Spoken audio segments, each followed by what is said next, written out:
Okay, so it's about 7:30, April 4th, and I'll recap a little bit about yesterday. It was a hard day. One thing I didn't tell you was that yesterday when we were eating lunch up there at Woody Gap, there was a police officer. And Woody Gap, it's right on the county line between, I think, Lumpkin and Union County. And a police officer came up there. You know, the parking lot was roped off, but a police officer came up there and just made a U-turn. I think he looked over at us, but we were sitting there eating at a picnic table, so we weren't really bothered by him or approached by him. I don't think he really cared too much what we did. But the parking lot was empty. We met a guy going southbound who he told us he had started in Charlotte, and he kind of gave us a report on what's going on up north, which not much is happening. So our plan is to do Blood Mountain today and rent a cabin for a night just to clean up a little bit. So I believe we would call that a Nero, which is nearly 0 miles. It's going to be about 4 for us. We've done 12.9 and 12.0, and then I did 11.8 the first day. I think 11.8, somewhere in there. So I've done some 3 12-mile days, so it'll be nice to take a break.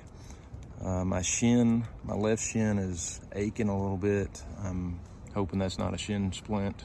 I've never had one before.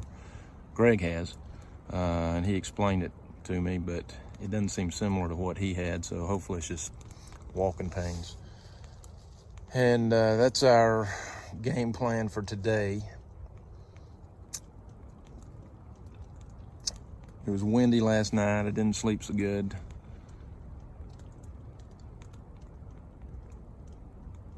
That's pretty much it for now. I guess I should tell y'all about some of the equipment I got at some point here. This is my tent, these deluxe accommodations. I don't know if you can see or make much of it, but this is an REI quarter dome 2.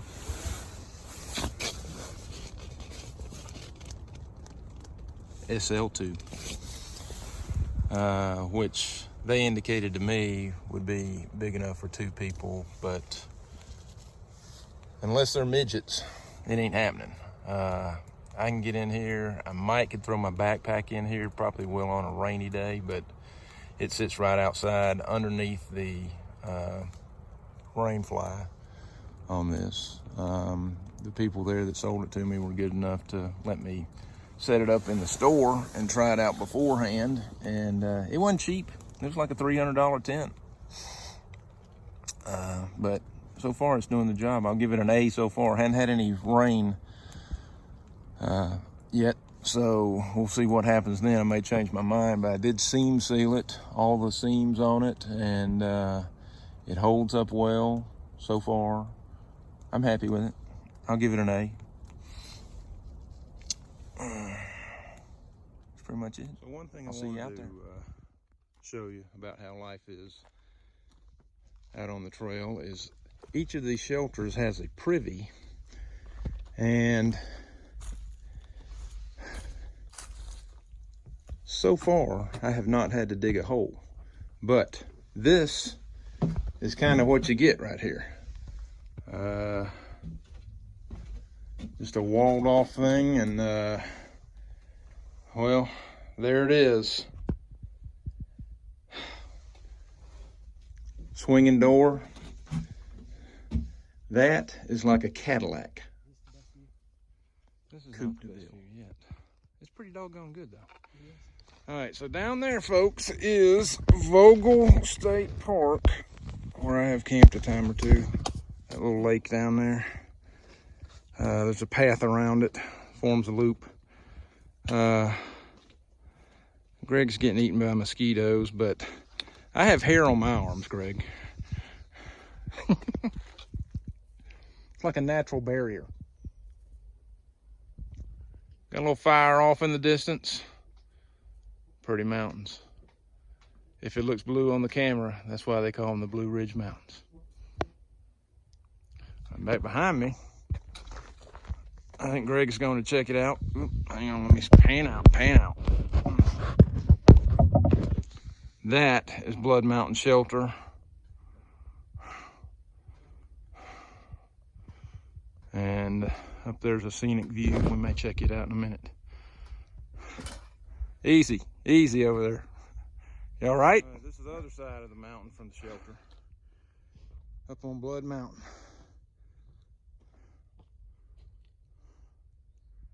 It's way up here. Is this the highest point in Georgia? No, I mean, not the highest point, but the highest point on the trail, I mean. It might be. I don't know. We'll find out.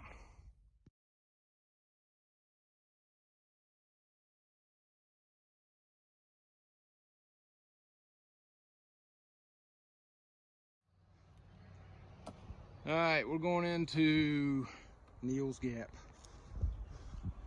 Covertly. Go ahead. I'm behind you. Neels Gap is 31 point something miles into this adventure. As you can see down there, the barrels is usually where they allow people to park, but not today. See what's going on at the store up here. I'm telling you guys, this place would usually be packed, but I hear motorcycles. I don't think it will be today. Greg is trailblazing for me.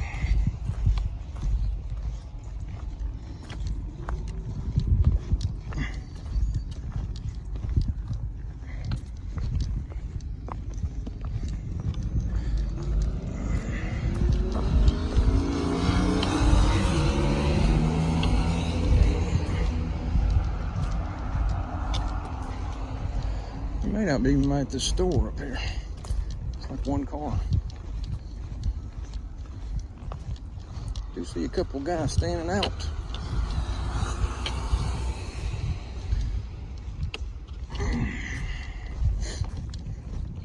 What we got? What we got?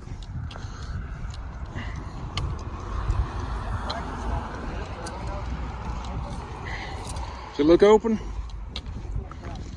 All right. All right, a lot of motorcycles. One car, one van. It'd usually be packed. All right, I'm gonna put it down now, and I'll catch up with everybody a little bit later. I think we're gonna go. This is a thing where you throw your shoes. I go inside and get the skinny. I'll be doggone if I'm gonna throw my shoes up there though. Mine are collector's items. Wrap up of the day. We came down to Neels Gap, crossed over Blood Mountain, came down to Neels Gap. The store was open. A lot of motorcyclists and car enthusiast types there. Again, me and Greg, the only two hiker types that we could discern. And so that was kind of the end of our day. It was only a 4-mile day. I think I have a shin splint of some sort. So it's not going to take me off the trail, but I'm going to slow down. So we had this Nero today, less than 5 miles. And then tomorrow we're going to do 7. I think I'm going to come back to a cabin. And then I'm going to, Tuesday, I'll start pushing hard again, or relatively hard. So I'm looking to do 10 on Tuesday. So if I can project that far out, that's my game plan. Hadn't had any conflicts with anybody. There's just nobody out there. Ran into 2 guys that were just kind of taking some time off of work and spent the night out there. And they were real nice and they weren't going to work, so they were coming out here. There's really not much to tell. We had a pizza tonight, Cokes. People at the cabin are nice. And that's about it. So tomorrow we'll push off hopefully about 11 o'clock. And we'll be out there, hopefully. We're just doing 7 miles tomorrow. And then Greg gets picked up and he'll be off trail for a while. So I'll miss him, and he's been a solid guy and very supportive. And so that's about it. We will talk to you in the morning, and that's what we'll do.